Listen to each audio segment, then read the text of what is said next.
Captain Solano should be here momentarily.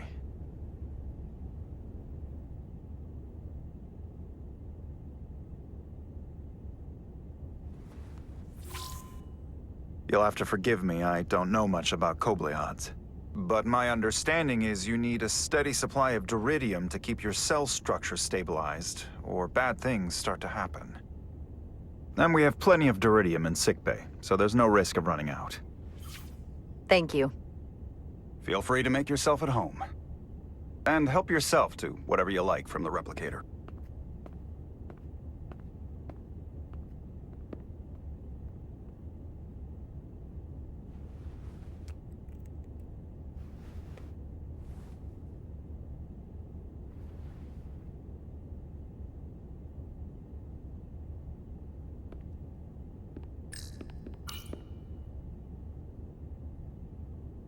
I can't believe he keeps this around. Don't even know where mine is.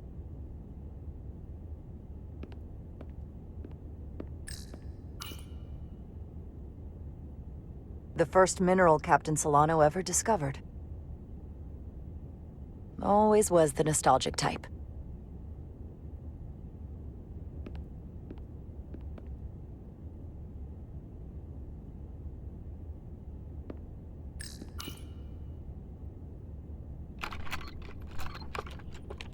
Can't wait to plot a course myself.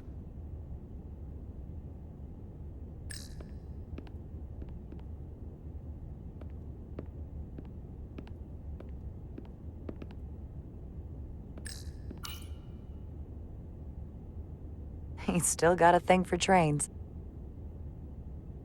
The warp engines of their day, apparently.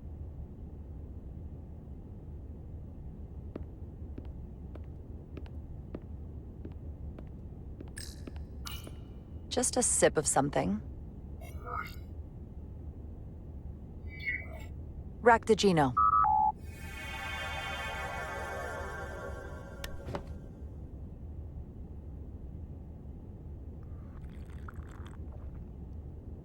That sure has a kick.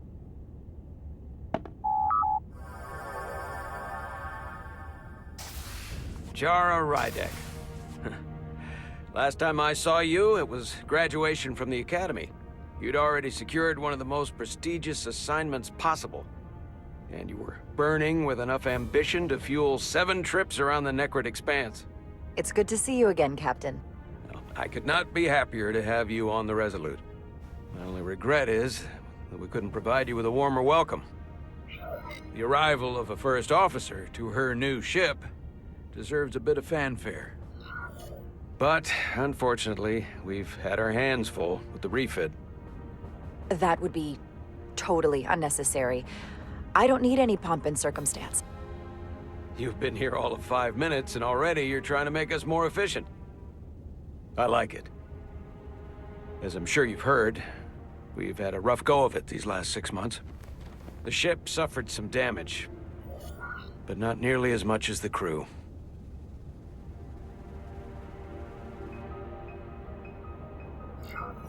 You'll have to forgive me. I don't really know the details. Starfleet has been kind enough to keep the story contained, probably because they want to protect me. But I don't mind telling you. We were on the verge of a major scientific breakthrough. A quantum leap forward in warp core technology. 10,000 teradynes per second. The ability to travel at a sustained rate of speed longer and faster than we ever dreamed. What would have been the crowning achievement of my career. Right there, within our grasp. Until it all went so horribly wrong. We pushed her too hard, and a warp core malfunction overloaded the system, creating a pressure gradient way beyond what the ship could handle. It was heartbreaking. We lost some of our best people. As captain, I have to take full responsibility. It was my decision to make, and I have to live with the consequences. You're being too hard on yourself. It wasn't your fault. It's not a question of blame. It's about responsibility. No matter what the circumstances. In my defense, I will say, I might have avoided the whole ordeal if my senior staff had been willing to trust me. There was a lot of pushback from my former XO, and I think that cost me his confidence. I don't want you to pull any punches. Certainly not on my account. But once we decide on a course of action, I need everyone to fully commit to the mission. Anything short of that just won't work. And that's when things start to go sideways. Whether I agree or disagree, I can promise that I'll be honest to a fault. Good. That's exactly what I'm looking for. But at the end of the day, it has to be my call. Look, I'll be blunt. We can't afford another mistake. Or at least, I can't. I feel like my career is hanging in the balance here. We need a win. Something to restore the crew's confidence. I understand. On a more positive note, Starfleet has tasked us with what they're calling a mission of the highest priority. Escorting a senior diplomat to Hotari space. Two previously peaceful and otherwise non-aggressive civilizations now find themselves on the brink of all-out war. So it's a peacekeeping mission. I see it as a golden opportunity to not only prove what the Resolute and her crew are truly capable of, but also a mission for which we're uniquely qualified. This ionic storm. Our long-range sensors suggest it's several orders of magnitude stronger than anything on record. A total anomaly like nothing we've seen before. And you'll never guess where it leads. Hatari. Exactly. Very nearly in the precise location where we're headed. Where I imagine the interference will be exponentially greater. But the diplomat will brief us on the details at the rendezvous. Who is the senior diplomat we're escorting? That I don't know. Starfleet hasn't said. But I don't want to get ahead of myself. I expect we'll have some rough sledding when we arrive, so I need you to prepare the crew for the worst. There's just one more thing I want to clarify up front. The metric that for me will be the ultimate measure of your success. What is it? If after serving as my first officer, you don't one day find yourself with a ship of your own, then I will consider it my personal failure. When that might happen is entirely up to you. But it goes without saying, you have my full support. It's been a dream of mine since before I can remember. So I would be honored to become a captain someday. As long as you're willing to do the work, you have my promise. I'll do everything in my power to see that it happens. Thank you. Come, let me introduce you to the crew.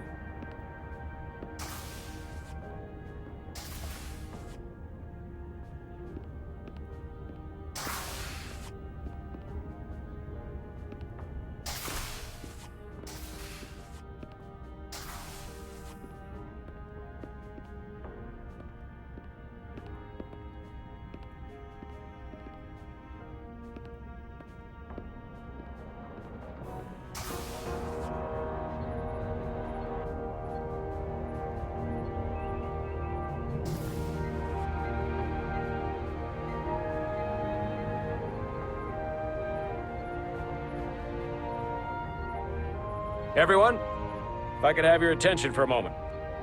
I'd like to introduce Commander Jara Rydek, our new first officer. Some quick introductions. This is Lieutenant Handar, our helmsman, one of the best in the business.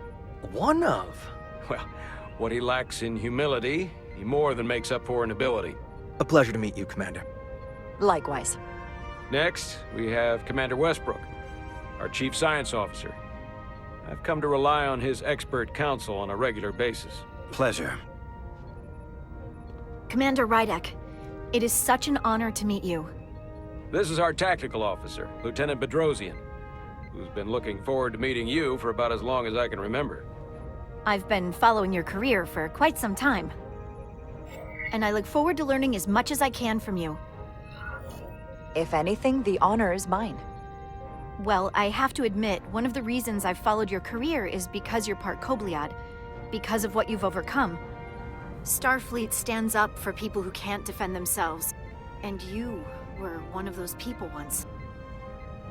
But since then, you've done so much to protect others who need it. I really admire that. So, you've been something of an inspiration to me. Not that I've done anything close to what you've done, but you definitely set a standard to strive for. You really do know a thing or two about me. I'm glad I could inspire you, but it's important to chart your own path. Thanks. You can count on it. And then, of course, you've already met Commander Ermont. Please, do everything you can to make Commander Rydek feel at home here. I'll be on the starbase. Have an urgent meeting with the starbase commander to get our authorization to get underway. If they drag their feet any longer, we won't make our rendezvous. The bridge is yours.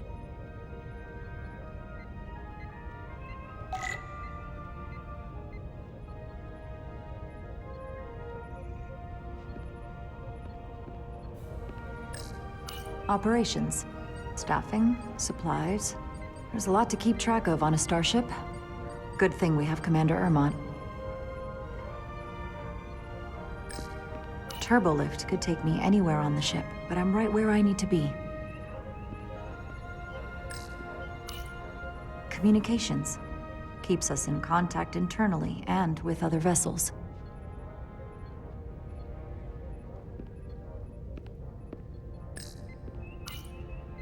So many decks. Full of crew that are now my responsibility. Tactical station. Hopefully a diplomatic mission won't require we use our weapons much. But if it comes to that, we'll be ready.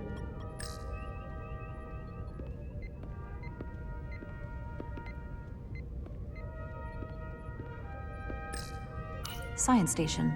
The Resolute is a science vessel, primarily. Might explain Commander Westbrook's attitude. I'll have to speak with him later.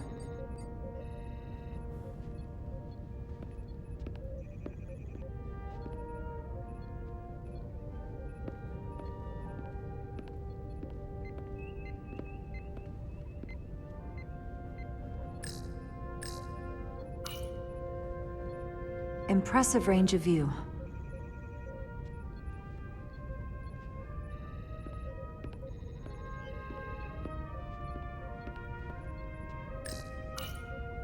The helm. The Resolute is a refitted Centaur class, meaning it's capable of quick maneuvers. Can't wait to see what she can do.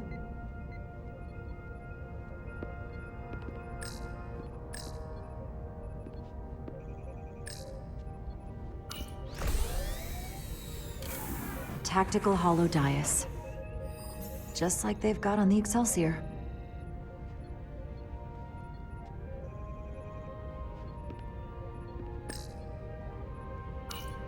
The first officer seat. My seat. Right now, though, I need to fill in for Captain Solano.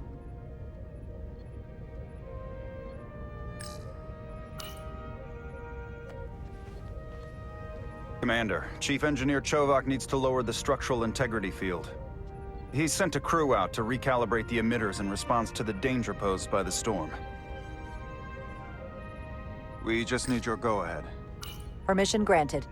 Lowering structural integrity field, now. Entering maintenance mode. Condition blue.